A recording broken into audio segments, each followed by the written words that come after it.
Here's something that's going to sound crazy. Right now, at this exact moment, there are companies quietly moving billions of dollars away from the stocks most people own. They're not panicking, they're not selling everything, they're just repositioning quietly before the rest of the world catches on. And the reason they're doing it? Artificial intelligence. Now, I know what you're thinking. AI, again? I've heard this 100 times. But stay with me, because this isn't about whether AI is cool or scary. This is about your retirement, your savings, your ability to stop working before you're 70 years old. Here's the thing nobody's talking about. AI isn't just coming for jobs, it's coming for stocks too. And if your money is sitting in the wrong places right now, you could watch years of savings get cut in half fast. But if you move even a small amount into the right places, you might actually come out ahead of this whole thing. That's what we're talking about today. 5 specific ETFs built to survive and potentially grow no matter what AI does to the economy. And no, you don't need to be rich to do this. You don't need a finance degree. You just need about 15 minutes and an open mind. Let's go. Hey, my name is Richard.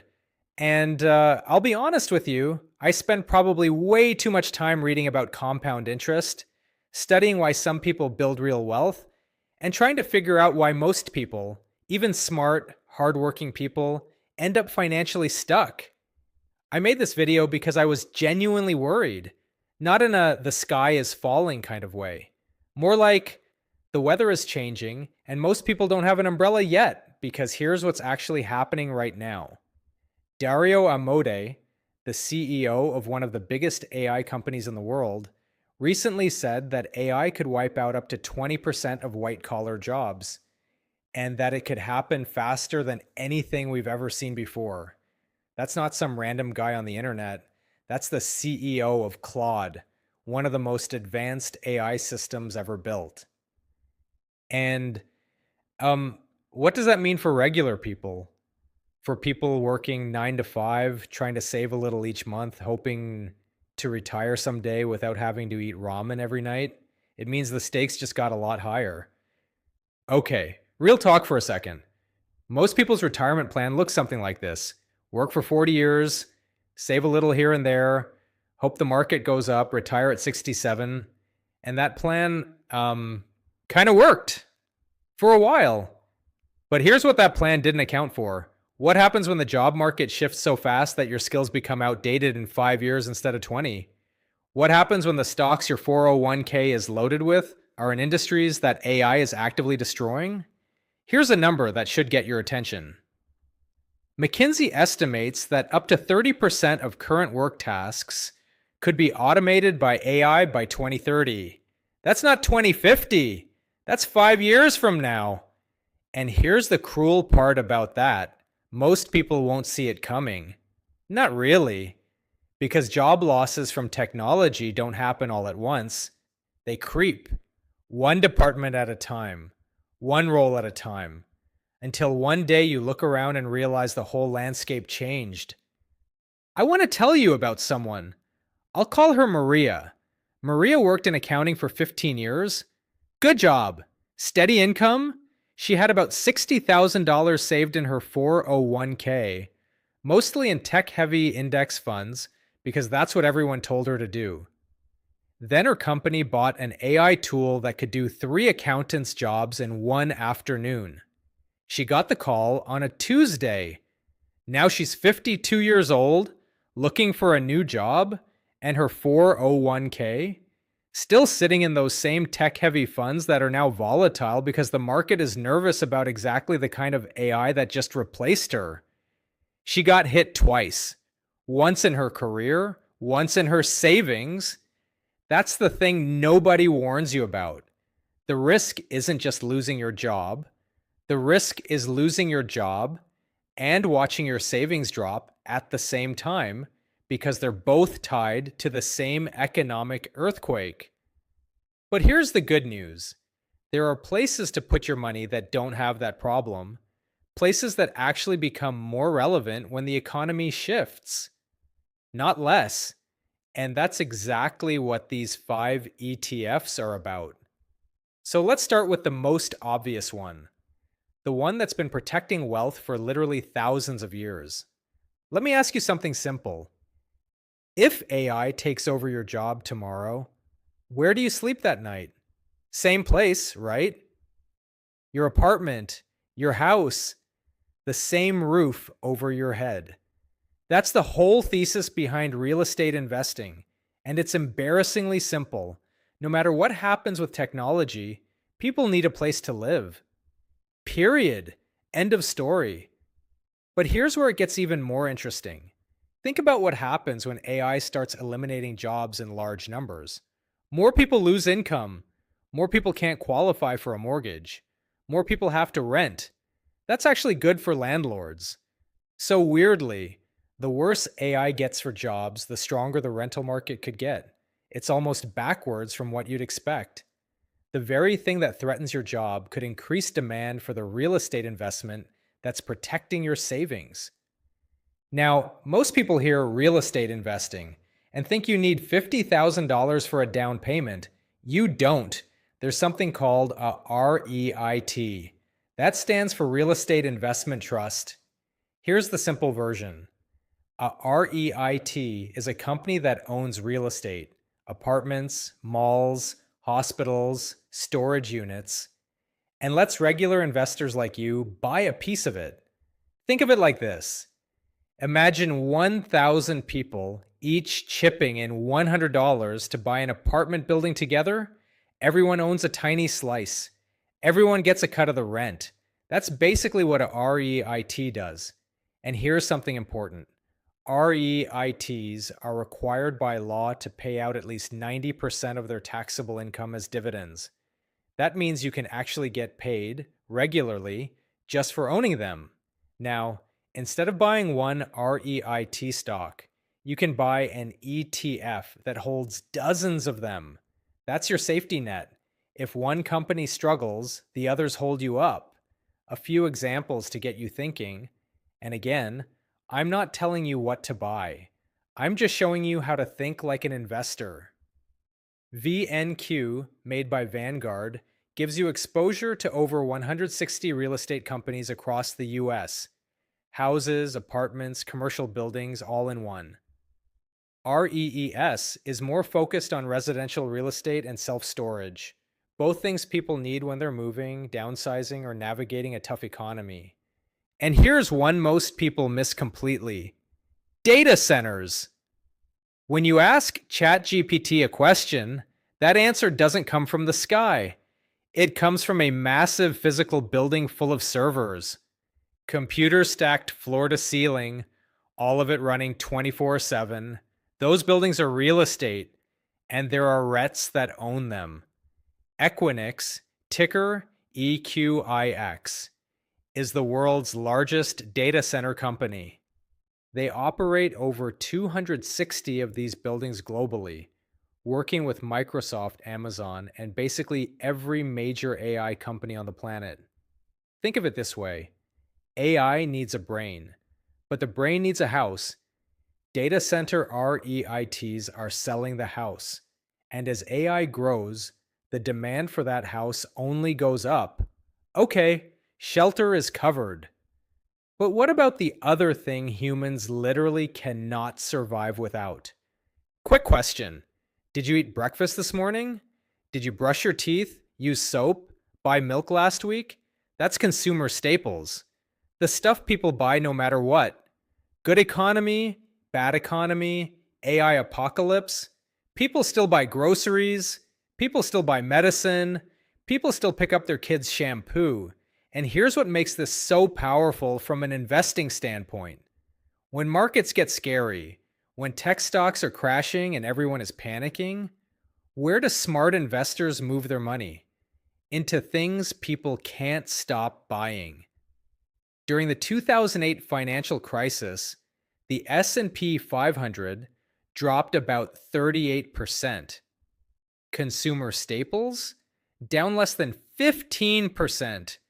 almost 25 percentage points better. Not because they're exciting, because they're essential. Consumer staples include companies like Procter and Gamble, Coca-Cola, Walmart, Costco, Johnson and Johnson, Walgreens. These aren't flashy.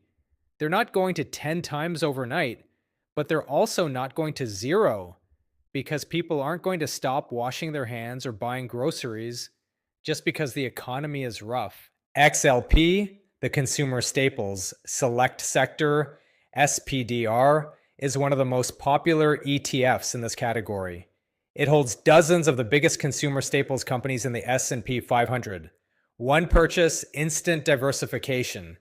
Okay, I want you to think about something for a second. What do you do when you have a day off? Maybe you go to a restaurant, see a concert, take a trip somewhere, go to a game. Now imagine you had way more days off. Not because you quit your job, but because AI handles more of your tasks. Where does that time go? It goes into experiences, things you physically have to show up for. Here's something fascinating that started happening after COVID. People stopped buying as much stuff, and they started spending way more on experiences. Concert ticket prices doubled, hotels were packed, cruise lines had waiting lists. Airline demand bounced back faster than almost any analyst predicted.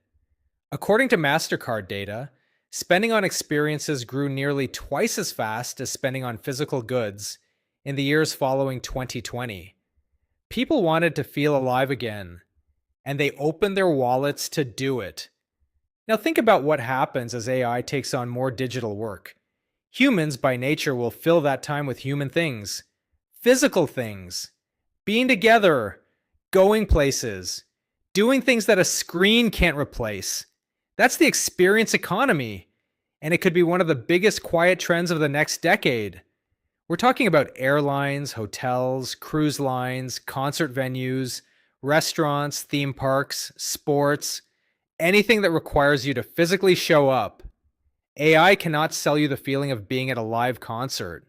It cannot give you the memory of a vacation with your family. That's your moat. That's the protection. JETS is an ETF focused on the airline industry, exposure to airlines, airports, and related travel companies. AWY gives you broader travel exposure, hotels, airlines, and cruises all in one basket. And for the entertainment side, Live Nation, ticker LYV, is the company that runs concerts and live events all over the world. If people are spending more time on experiences, Live Nation tends to win. Think of it this way. AI can write a song, but it can't give you the goosebumps of hearing that song live, surrounded by 50,000 people with your friends next to you. That moment is worth money, and someone is getting paid for it. Now, I know some of you are thinking, but what if people don't have jobs and can't afford to travel? That's a fair concern, and I'll address it at the end. But first, let's talk about something a little different. What if instead of running away from AI, you actually put your money inside it? Let me tell you about the gold rush. In 1849, hundreds of thousands of people flooded into California looking for gold. Most of them went broke. The conditions were brutal. The gold was hard to find. Most people gave up with less than they started with.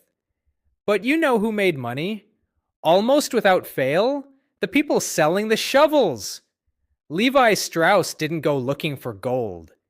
He sold jeans to the people looking for gold. He became one of the most successful people of that era.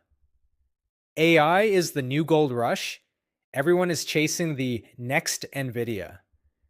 But the real opportunity might be in the picks and shovels, the chips, the data centers, the infrastructure that makes AI possible in the first place. Here's the thing about AI investing that most people get wrong. They try to pick winners. Is it going to be ChatGPT or Gemini? Is it going to be Google or Microsoft? But nobody knows that. Not me, not Wall Street, not anyone. What we do know is that all of them need semiconductors. All of them need data centers. All of them need power and infrastructure. Semiconductors are the chips inside every AI system. Think of them as the brain cells of artificial intelligence. No chips, no AI, period. Every ChatGPT query, every image generated by AI, every self driving car decision, all running on chips.